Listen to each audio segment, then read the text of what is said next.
Bill Nye the Science Guy. Bill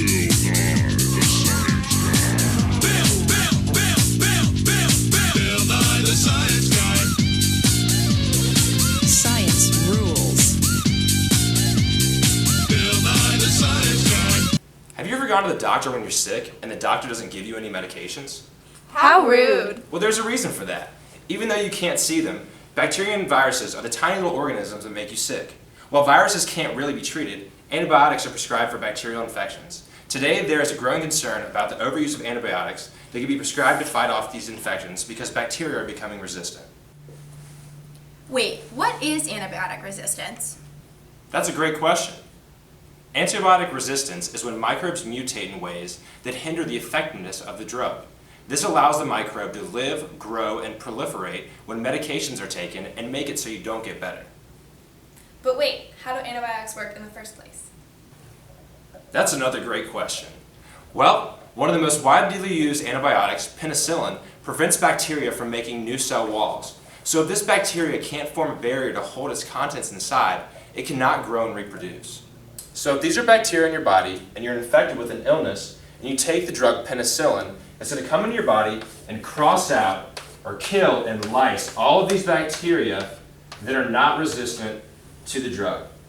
However, you have this one bacteria that is resistant to the drug, and now this one survives, all of these are dead, and this one is going to come over here and now replicate multiple times to where you have a population of now resistant bacteria. My doctor told me that if nothing is done to change the overuse of antibiotics, a lot of people could get really sick really fast. He said it's because bacteria have a growing resistance to antibiotics that we use to cure the sickness. Without the ability of antibiotics to work properly and kill bacteria, there could be an outbreak or epidemic that strikes the world and we won't be able to do anything about it. That's absolutely right. With the continued overuse of antibiotics, there are more resistant bacteria in the environment total, and with nothing to fight the pathogens, it could easily give rise to a modern-day plague. So what's being done to prevent that from happening? The problem is there just isn't enough funding for research in antimicrobials, mainly due to a low profit margin. However, researchers are currently trying to synthesize new drugs as well as isolate antimicrobials from sources in the natural environment, such as soil and fungi, which is where they found penicillin. I'm here with Alyssa Sachs, a researcher in High Point University's biology department. You want to tell us a little bit about what you did here? So me and my research team looked at 3 different types of honey: processed honey, raw honey, and manuka honey, to see if they had any antimicrobial characteristics. And did any of them show any kind of resistance? The manuka honey showed semi-resistance, and we think it was part of our technique that we used. Maybe the disc had some properties that didn't let the honey diffuse properly into the bacteria, so it wasn't affected. So maybe there just wasn't enough honey and it wasn't Yep. maybe able to get out of the disc? Exactly.